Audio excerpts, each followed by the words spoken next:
Hi guys, good evening. Welcome to my vlog. Okay, ako'y gutom na hindi ko malaman kung ano ang aking kakainin ngayong gabi. So, inaya ko si Lisa. Ngayon, napatpat kami dito sa Korean restaurant.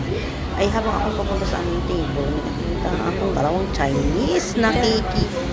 Picture din dito sa below water. Sila na binibidyo ko, hindi kala nila hindi. Kala nila ako yung nagbibidyo. Yung pala ako din ay binibidyo ko sila.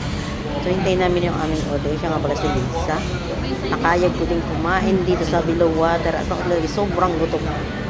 Okay, ayan na. Padating na yung aming mga order. Ayan na yung aming mga order. Bulgogi lang ang aming in-order.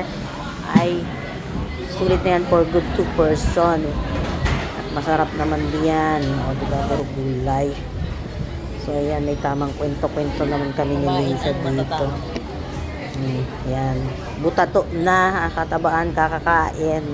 Na may tsura, hula ng leeg. Yan ang aming in-order. Lumabas na ang bulgogi. So, ano bang sarap niyan, diba? Sobrang sarap. Yan, nakita mo naman. May tamang kwento patawanan. Kami nilisa dito kasi pareho na kaming lobo. Tama ko? Lobo na. Kunti na lang, mukha na kaming cook ng kaya. Ayan, dahil makikita niyo. Tapos ang bilis namin kumain. Kaya yan, kaya na ang nangyari sa aming kumain. Ay, sulit na sulit. Sulit na busog. Salamat sa panood.